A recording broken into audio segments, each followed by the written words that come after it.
Please welcome Adrian Roland. Well, thank you so much for having me here today. I'm going to talk about preventing business fraud.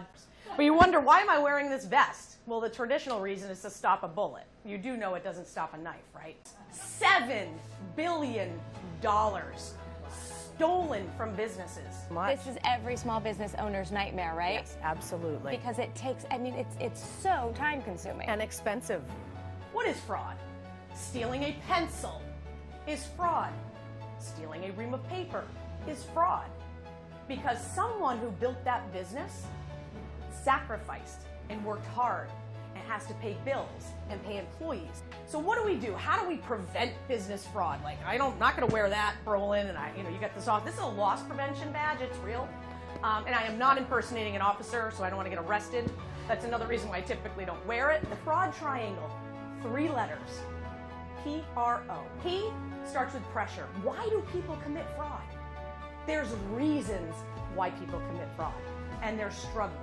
So people rationalize, that's the second one, rationalize because they're under pressure. They also rationalize and they say, I deserve extra ream of paper for my kids' homework because the boss is out in Italy having a vacation. They're making all this money and I'm here making my 25 bucks an hour and I'm angry about it. And the last one, which is so important and so easy to prevent, opportunity. When the guy who runs the warehouse with all the beer in it, like if that was me, like if I'm in the warehouse and I've got all these cases of beer, they're not going to miss a couple cases of beer every Friday. I mean, really think about it.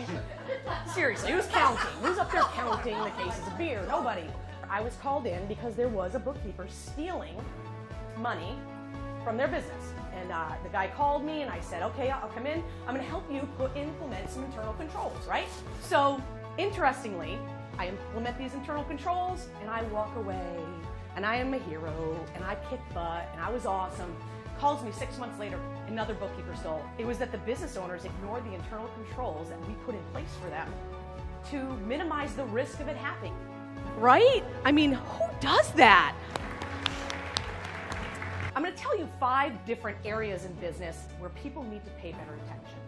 So the first one, of course, I love to bring up the bookkeepers because it's so interesting. Whether you are a big business or a small business is totally irrelevant. For small business owners to understand they need to get close to their accountant this year, closer than ever. Then we have outside contractors, right? Because they're not working in front of you. They're working on their own and they're providing you service that you pay very good money for. You better be making sure the deliveries are coming through when they're supposed to. Now we have my favorite word. This is going to be awesome. You guys are going to love this. Asset misappropriation. It's such a big fraud these days. It's so easy to steal. What else do we have? We have financial statement fraud. Is simply, let's think of a salesperson where they blow up their sales. They hand in sales sheets that may be fake. And then the last thing is cyber fraud, which we're all very aware of, but that is happening in the workplace more and more and more because people are still going on Facebook while they're at work. I would leave you with this. Fraud is everywhere. Fraud is not okay. So keep your eyes open and let's help the people who built their businesses keep their businesses. Thank you so much.